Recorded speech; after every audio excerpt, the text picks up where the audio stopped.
Hi, my name is Sydney. Thanks so much for the opportunity to speak today.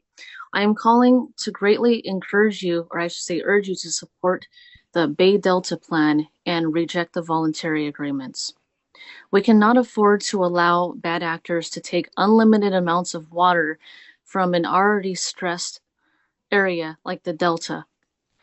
This will cause more species to be threatened.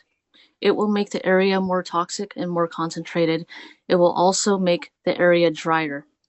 Down here in Southern California, as you may have heard, we're suffering from wildfire after wildfire, and we are having unconditional, unprecedented Santa Ana conditions with high winds, and it's been drier than I've ever seen in a winter before.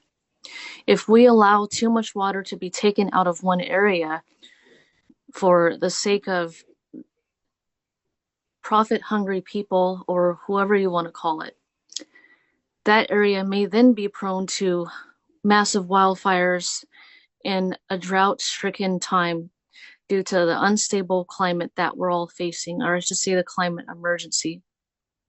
We must proceed with caution when planning for new projects. We must think long term about how this is going to affect our daily lives, how it's going to affect our one and only planet, how it's going to affect our species, especially the most endangered species.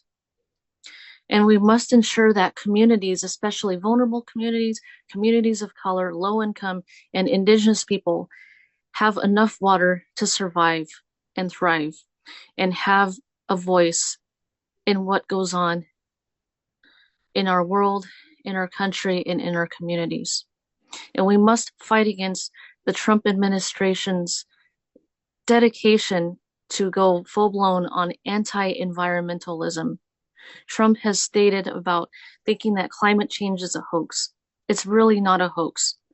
Based on what we're seeing with drought-stricken times, massive wildfires, lack of rain, extreme weather in other places, we can make a positive difference by promoting a comprehensive Bay Delta plan that will allow enough water to flow in a desperately needed um, that will enough water allow enough water to flow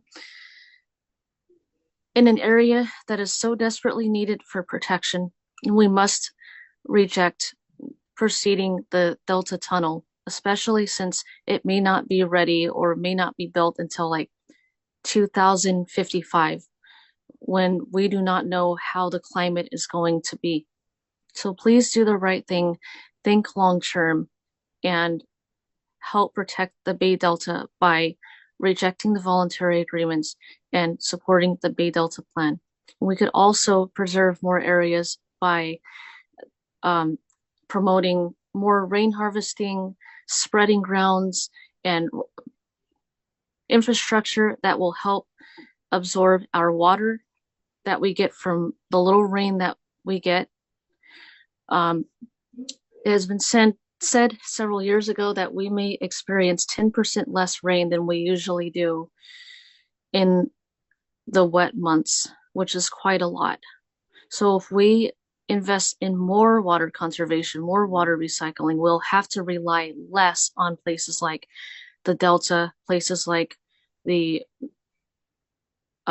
Colorado River, which has been in bad shape. So let's do that. And let's stand up against anti-environmentalism and stand up for pro-environmental policies and communities that are greatly affected by climate change. Thanks for the opportunity to speak today and be the change you wish to see in the world.